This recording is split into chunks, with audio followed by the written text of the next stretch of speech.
जैसे ही वो फोन उठाएगी तुम उस पर अटैक करोगे।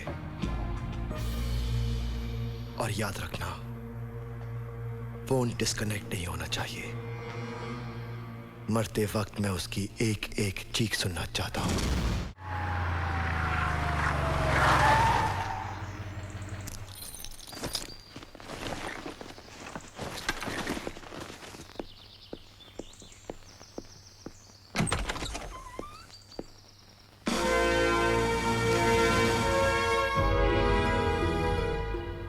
सर आप? एक बार तुम मेरे ऑफिस में बिना परमिशन के आ गए थे। आज मैं तुम्हारे यहां आया हूं। टाइम पास करने के लिए मैगजीन ढूंढ रहा था, तुम्हारी ये फाइल मिल गई। काफी रिसर्च की है मेरे बारे में। The most successful industrialist Raj Singhania, the most eligible bachelor Raj Singhania. मैं एक अमीर लड़की से नहीं, एक साफ चरित्र की लड़की से शादी करना चाहता हूं।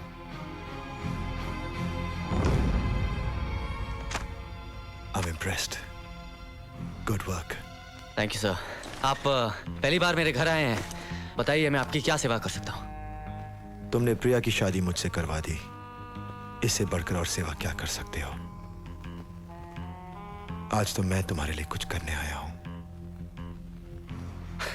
अच्छी बात है, कहिए। अगर तुम मेरी जगह होते और तुम्हारी बीवी अपने प्रेमी के साथ मिलकर तुम्हें धोखा दे रही होती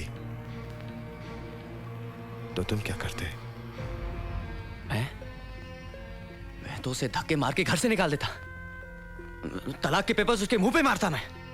You're right. लेकिन मैं ऐसा नहीं करूंगा। तुम में और मुझ में बहुत फर्क है।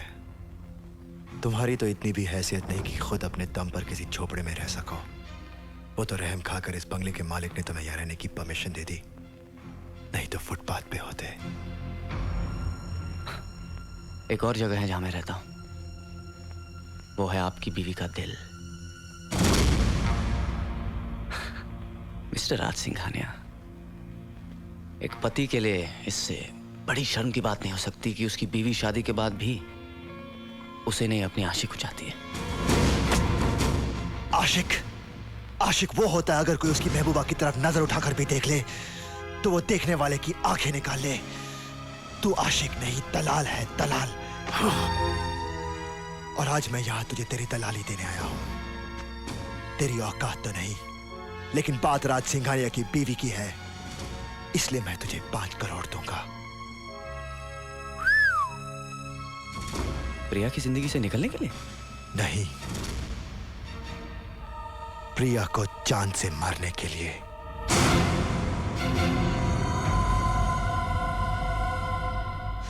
उसने तेरे लिए मेरे जज्बात से खेला, मेरे पूरे परिवार के विश्वास का मजाक उड़ाया, अपनी जिंदगी से ज्यादा प्यार किया मैंने उससे। लेकिन आज मैं नफरत करता हूं। अब मेरे दिल को तभी चैन मिलेगा जब तू उसका खून करेगा। आपने सोच कैसे लिया कि मैं ये काम करूंगा? सोचा नहीं, मैं जानता हूं तुम ये काम करोगे। प्रिया ने तुम्हारे लिए मुझे धोखा दिया, इसलिए तुम ही उसे मारोगे। सिंघानिया सर, मैं हैरी बोल रहा हूँ। करण ने मुझे जान से मारने की कोशिश की है और प्रिया आपको धोखा दे रहे सर। उसने जो फाइनेंस कभी खुद मेरे सामने किया है, वो दोनों आपकी दौलत हासिल करना चाहते हैं। हो सकता है जब तक आपको टेप मिले तो शायद मैं मर चुका हूँ। तुम्हारे पास सिर्फ 2 रास्ते हैं। एक तुम्हें फांसी के फंदे तक पहुंचा सकता है, दूसरा तुम्हें करोड़पति बना सकता है। करोड़पति बनना चाहते हो तो कल ठीक 5 बजे मेरे बंगले पर आ जाना। मैं तुम्हें 1 करोड़ रुपए एडवांस दूंगा और वहां पर मैं तुम्हें बताऊंगा कि खून कब और कैसे करना है।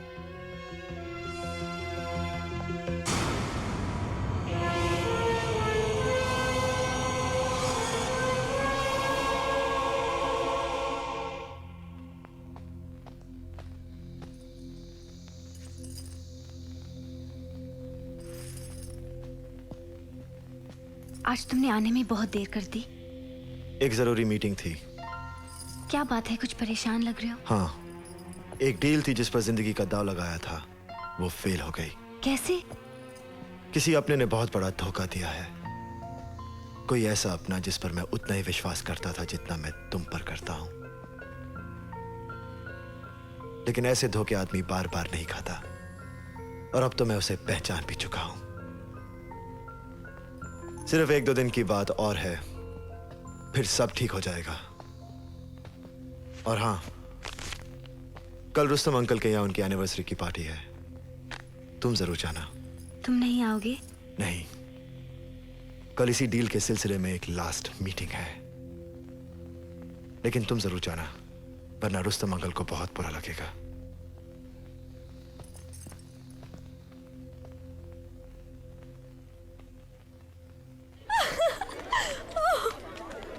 प्रिया, I'm so happy to see you. वाह प्रिया, तू साड़ी में कितनी प्यारी लग रही है। तू कैसी है काजल? आजकल क्या कर रही है तू? करना क्या है, टूट जाने के बाद मैंने कैलकाटा में जॉब कर ली और मैं आज इस पार्टी के लिए आई हूँ। सोचा इस बारे तुम सबसे मिल भी लूंगी।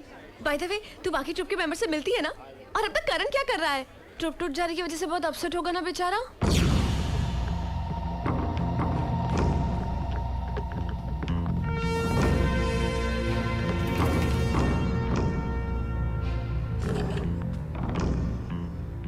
वो 1 करोड़ रुपया बहुत बड़ी रकम होती है ना सर, इसलिए।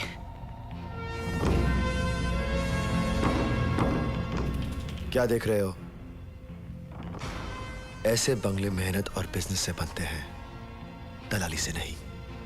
क्या बात है, यू आर राइट सर। आपसे बहुत कुछ सीखने को मिल रहा है। थैंक यू प्रिया, तू आ भी गई तो मुझे बहुत अच्छा लगा। तुम अकेली आई दिख रहा, तुम्हारे साथ राज नहीं आया? जी अंकल, वो जरूर आते, लेकिन आज उनकी कोई इम्पोर्टेंट मीटिंग है। प्रिया को तुम कल ही मारोगे। कल फ्राइडे है, घर में सिर्फ प्रिया और मिसेस ब्रगैंजा होंगी।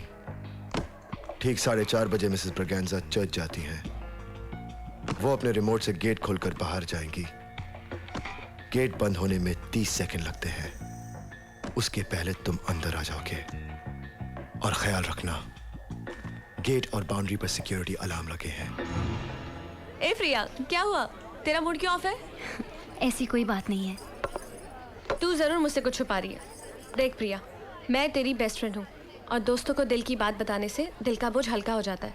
तू मुझे बता, क्या हुआ? तेरा रात से कोई झगड़ा हुआ है? इस खिड़की की कड़ी मैं खुली रखूंगा, तुम यहां से अंदर आओगे। आओ। हॉल में आकर तुम वहां उस पर्दे के पीछे छुप जाना। ठीक 4:45 बजे मैं इस नंबर पे फोन करूंगा। प्रिया ये फोन रिसीव करने आएगी। जैसे ही वो फोन उठाएगी तुम उस पर अटैक करोगे। और याद रखना, फोन डिस्कनेक्ट नहीं होना चाहिए। मरते वक्त मैं उसकी एक एक चीख सुनना चाहता हूं। ओ माय गॉड, करण ने इतनी बड़ी प्लानिंग की थी। प्रिया, तूने बहुत अच्छा किया जो उससे सारे रिश्ते तोड़ दिए। लेकिन काजल, रात से ये सब छुपाकर मुझे अभी भी ऐसा लग रहा है कि मैं उसे धोखा दे रही हूँ। एक झूठ छुपाने के लिए मुझे बार बार झूठ बोलना पड़ रहा है। समझ में नहीं आ रहा कि मैं क्या करूँ। देख प्रिया, हस्बैंड और वाइफ के बीच में कोई सीक्रेट, कोई राज नहीं रहना चाहिए। तू उससे कब तक झूठ बोलती रहेगी? इससे पहले कि राज को पता चले, तू उसे खुद बता दे। आई एम श्योर ये सब कुछ जानने के बाद वो तुझे जरूर माफ कर देगा।